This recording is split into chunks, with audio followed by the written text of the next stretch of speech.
Being creative doesn't mean you have good ideas. Being creative just means you're human. You have insights and you have reactions to things that are going around you. Being creative means you're not afraid to like look stupid. Good ideas have not been done by definition. Gabe from MSCHF, how you doing, Gabe? There he is. Welcome to the stream. What's you are going live at the TBPN Ultra Dome. What's new with you? How you doing? I think everyone knows you. Maybe just launch into the announcement this week about the private military corporation that you're starting. Oh, you saw the Twitter. I didn't think anybody looked at that. Interesting. Oh, everyone saw that. Yeah. It's sure. What do we do this week? Well, we launched an agency called Applied MSCHF. Yep. The agency, honestly, like to rewind, where does that even come from? And a lot of people don't actually understand this about MSCHF because probably what you see is like videos of people wearing boots or like press headlines or whatever. Yeah. But the way we're actually organized is we are essentially a holding company of different creative enterprises based on categories. So there's like a handbag division, there's a footwear division, there's a fine art division. There are other divisions I can't really talk about yet, but with like more bigger permanent structures. Well, you talked about a division you can't talk about, so I hit the. Oh, nice. We've been operating like that for a second now, and to make that efficient, there's been an internal back office that's like normal stuff, right? Like finance, legal, manufacturing, customer support, but also like design and marketing. Yep. And that's a group that not only does design, but also applies that sort of like MSCHF magic, like viral juice or whatever. Yeah. So the thinking here was we might as well open up that to external clients. Yep. It can become a profit center, which is great. But the other part is like maybe it can make our world a little bit bigger too, because we're hungry for more formats. We've made so much stuff over the last like 6 years. What have we not touched yet? And like maybe we won't get sued this time around. Like maybe there's just stuff that we can do that's like cool. We can it's there. What seems obviously exciting to me is partnering with global companies. I mean, sure, I'm sure you'll partner with startups and scale ups and things like that. But what gets exciting at a certain point has to be scale. There's where, so much. Hey, instead of selling like 1,000 of this thing, can we figure out? Can we partner with a company? Spike Jones does an Apple ad. It's like that's just not. That's just special. There's something special about that, about just like giving it. It's almost like patronage in some ways. It's marketing, but it's just like it's still art and it's cool and it's like unbridled. No, totally, right? Like the way that we look at these is like it's not a service that we're providing necessarily. Like there are brands and entities in culture that we perceive as cultural material. The same way an artist looks at their material as like paint or sculpture or marble or whatever. Like for us, Coca-Cola is material. Give us that, and we'll make something new with it instead of fabricating a marketing story to sell more units that people see through now anyways, right? The opportunity is like there's just so much cultural material being left on the table to make new things with. So talk to me about inbound versus outbound. I feel like in that vein of like there's cultural material, if you come up with just like, I have a great idea, it would only work for this particular brand because the nature of the idea is tied deeply to the lore of that brand. They're never going to think about this, but the only value I could get out of this is selling it to them. Are you going outbound and pitching big companies and saying, I have the idea for you? Or is it more like there is an actual process where you can sit down and do ideation? I'm doing outbound right now. Nice. This is a message for Gabe Newell from Valve. We want to design your submarine. Yes, cool. Let's go. I love that. Right? That would be an amazing project. That's the outbound. That's what I want to do. Or extraterrestrial space research organizations. We want to design the bit that you're putting into space. I love it. We were Fast Company's #1 design in the world in 2023. People don't think about that because they think about viral, but if you actually look at like what we do, it is unparalleled. So let's like put some stuff. We got a space play for you with a company that we're very close with. I won't say any more. Okay. But, well, we'll talk after the stream. I have a bunch of questions. One, quickly on the business model of the new agency. Is there a world where the standard agency model will be like, hey, let's do this project and we'll charge you like $1 million or a couple $1 million. Yep. But there's some scenarios where you could actually, I imagine if it was a one-off, more like drop style, you could take a percentage of the sales even. Is that something you would ever explore to get to really bet on yourselves and say like, hey, we think we could sell like a $10 million of this and we'll Yep. only price based on success? Is that something you would consider doing?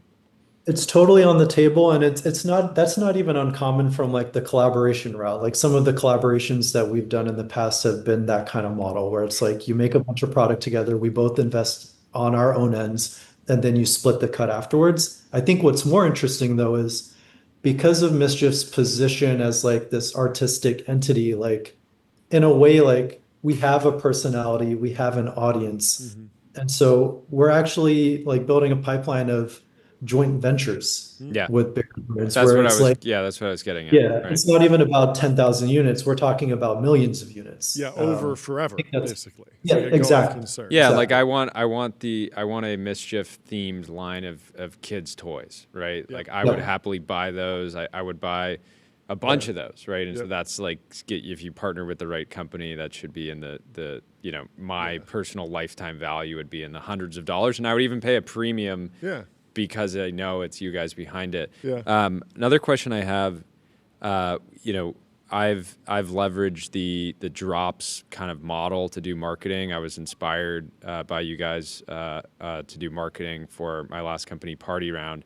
And something that I've noticed recently, a lot of companies in tech say they want to do drops, and it's because they're inspired by Mischief, and they just see like drops get attention. I want attention. I One should do drop, drops. please, sir. One drop, please. One drop, please. The usual, sir. Sign me up. No, Can I but check out the on- thing I usually push back on, and the thing I'm curious to get your opinion on, is like I think when companies think they want to do drops, what they really want to do is true advertising, and they don't even know the difference. And so, like, where's that line for you, and how often would you talk to a company and it's like what you really want is to do advertising? Yeah, just like a consistent message delivered via every channel forever might be the right thing for not you even right forever, now. or like Or for a few like months, or for a quarter. Yeah. I would take it even further, and it's like that is the final goal, which is like get a message out into the people, get them talking, whatever. But like the the focus on the drop is misplaced. Yeah. Drop is just a delivery mechanism for something new. Mm-hmm. What these guys are actually looking for, like what they actually want at the end of the day, is how do you break through the noise? And right now, you can either just make more content, which honestly, the ROI I think is going down on that. There's too much content and not enough demand. Yep. Sorry, it's just how it is. But the opportunity is you can make new things that fit within your brand parameters, that use your brand as cultural material, that are actually interesting, that are tactile, that have a story to them.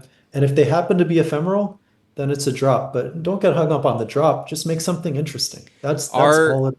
are ideas valuable? And if you had to, what kind of think about like making something new, how much is it the idea versus the Also, execution yeah, in your do you view? Because hire I feel like I idea, can. do you hire idea guys and then like operational excellent people? And Well, is there like a dividing line? Yeah, and I'm and to super me, interested in this. John and I will sit down with companies that we're friends with, and we'll generate like 20 ideas. Yeah. It ends up being super frustrating because you're like, we're feeding you this like incredible idea. It doesn't even cost a lot to do, and if you do it right, like it could be like $1 million of like brand value, however you want to measure that. But it feels like you can give people these things that in your hands they might be $1 million ideas, but Poorly executed. poorly It could actually be executed, they're a bad. negative value. Yeah. Totally. I think it's like squeezing a balloon on two ends. Like there's the conceptual power and then there's the execution. There are things where like the concept is really high and the execution doesn't have to be crazy. You don't need a huge budget. It's just a good idea and it's going to work.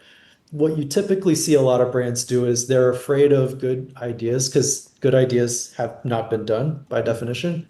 So they lean more on the execution and you see like large budgets and like huge bloated teams and production. So it's sort of like now if you can dial in both, Yep. That's the magic, right? That's really hard to do because more money, more risk. You want to, it's you just you don't you want to de-risk on the concept side.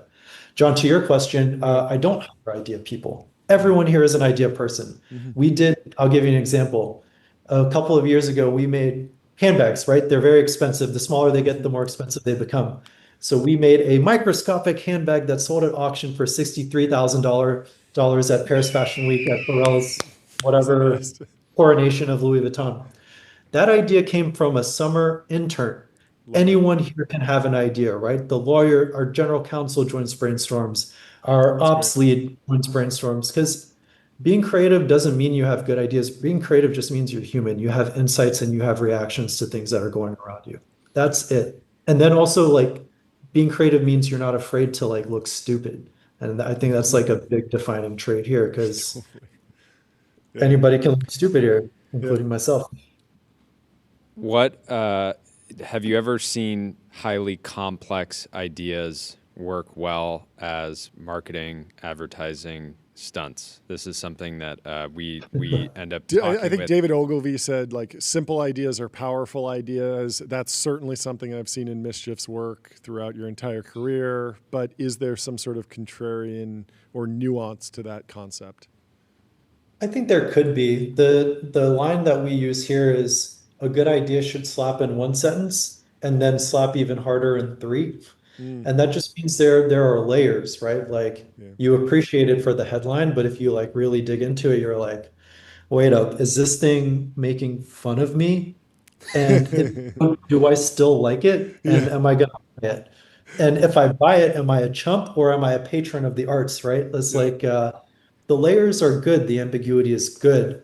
But at the end of the day, like from a marketing perspective, just being practical right now, like people's attention spans are so low. And honestly, like people are just, we're all like very distracted. So Totally. you don't have a lot of window to like nail it. So you do got to have that one liner like pretty dialed in. Yeah. How dialed in is your crystal ball when it comes to releasing new things on the internet? Like, do you feel like you usually have like a pretty accurate sense of how much attention something will get, Do you get or do surprised a you lot? still get surprised often? Totally still get surprised. Like you always get surprised. I think it's easy for us to fall in a comfort zone where we're like, oh yeah, like this will work. Because what that ends up doing is you start coming up with ideas based on a framework of what has worked. Mm-hmm. So we actually put in a lot of effort to come up with formats and mechanisms that don't really fit into our existing framework that Yep. we're like, oh, I don't know if this is going to work. And is this offensive? I don't know. Are people going to Yep. buy slices of this giant foam baby that we're cutting up in Brooklyn? I don't know. They did, Yeah. but no, Yeah. like Is there a project that you think is like criminally underrated? People are obviously familiar with the boots. They're familiar with the shoes and the footwear stuff and some of the other projects. But what's your example of a project you're like, that's still like one of my good question. favorites? Good question. And the reason it didn't really get seen as much is because, to be honest, we were a little bit scared. And Okay. so we buried it in an art show that we did. But are you guys familiar with the paradox of the ship of Theseus? Yes, but explain it for the listener. Totally. So it's like it's this old paradox where imagine you have this like large wooden ship, and every day over 7 years, you're coming up with a new piece of wood identical to a piece of wood on the ship, and you are swapping it out. The question is, after 7 years, is it the same ship or is it a different ship? We found that a very interesting question, and so we decided to apply that in our own way to a sink located in the American wing of the Metropolitan Museum of Art. As one does. How did you As do one that? does. Yeah, And explain. so Explain. we found the sink, we did recon, we not me, I'm not it wasn't me personally, it was somebody here. I can't name names. But we found, we tracked down the serial numbers, the parts, uh ordered exact like replica we ordered the exact same parts, built it here, tied off the dimensions of the bathroom here so that we could practice swapping things out. And then over many months we would walk into the Met and do a quick swap, and leave. And then the next day, do it again and do it again, bolt by bolt, screw by screw Just an art until. enthusiast. I just like art, and I go to the bathroom. What if That's the all. piece And I That's is go to why the I'm really here. bathroom. big? How'd you get the Yes. big piece through? Isn't there like one piece That that's big? one, that we decided to leave. Okay, That one we did not swap out, although we had a plan. we fabricated a wheelchair that could have hit it in the seat. But that I'm telling you, we got a little bit. We were honestly scared, You got a little but carried away. we still did it. We got everything else, and so yeah, they have our sink and we have their sink, and ours is now part of like our art gallery. So. That's amazing. Although I believe they figured it out and they've replaced it because Wow. as soon as we announced the art show, even though the sink was sort of like hidden in all of the other pieces, people definitely found out, and there was a line in the Met for that bathroom. People want to. They should have The sectioned sink it of off, turned it Theseus. into an installation. That is So an if incredible anyone out story. here, if any of your viewers are on the board of the Met, the coolest thing you could do right now is acquire that sink from us and That'd be put it great. back. Let's make it happen. Let's make it folks. happen. Let's make it happen, Army. How many millions of dollars do you think you've left on the table by not doing crypto projects? It's a painful question. Is it like it has to be like 100 million? Like at Yeah, least. probably. Honestly, probably. Yeah. And is there like there I'm sure at some point there will actually be a way to do this. Like there has to be something that makes sense. Like we did something back in the day with Party Round where it was called Helpful VCs, where we made crypto punks for every VC and then we put them on a website and we said you have 4 hours to retweet these, otherwise we're going to auction them off. And it was like it's for like charity, right? We weren't like trying to make money, and that was like one of the ways that we broke through. And like shortly after, I think there might be something to do with crypto and like stable coins where there's not as much gambling involved, but there might be something with crypto. I don't know. yeah, you have to There's remove, new you have to territory make every it not day. like a speculation, Yeah, based because as soon activity. as you leave like the people who get the joke are, and then the people who don't get the joke show up, and then they're losing their life savings. That doesn't feel good. Yeah, Whereas no. whereas like if somebody is bidding on that handbag, like they probably know what they're doing. They understand that it's an art Yeah, piece, and they exactly. understand that. Look, You know, I think that crypto route for us is we've often plotted our own death, and I think there's like a chaotic, evil way to oh go yeah, out where yeah, you that'd be the just way. pull that rug. Yeah, I shouldn't even be saying that because now everybody's gonna know. now But everyone's gonna know. Well, I think yeah, switching gears to another topic that I'm sure you guys. So one, I don't think AI is going to take your guys' jobs anytime soon, despite it being able to maybe piece together random ideas. It's so much about taste and I would things be like that. shocked. But how excited are you to leverage that technology for some of these various plays? honestly, TBD. And I think it's I will say like unlike the whole like crypto craziness of the last couple years, we didn't get into that because we didn't feel like it was here to stay yet.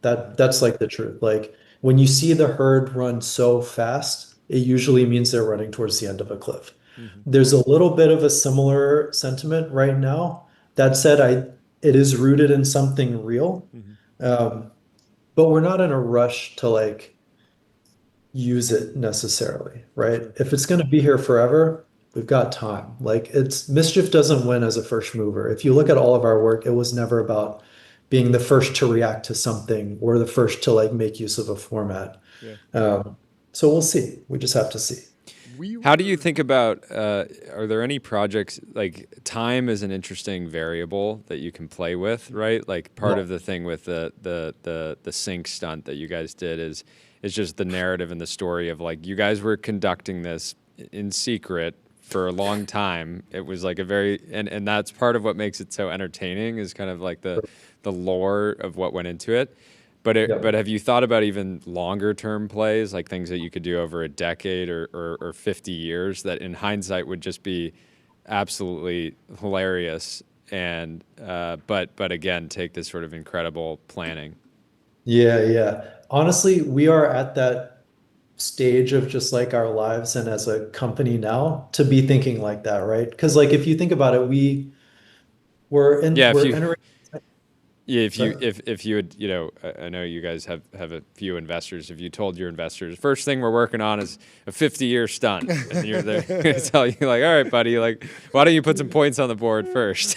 Yeah, yeah, yeah. But you guys, I feel Honestly, like have earned it now. Like Sell some boots. something they'll like be a down. decade.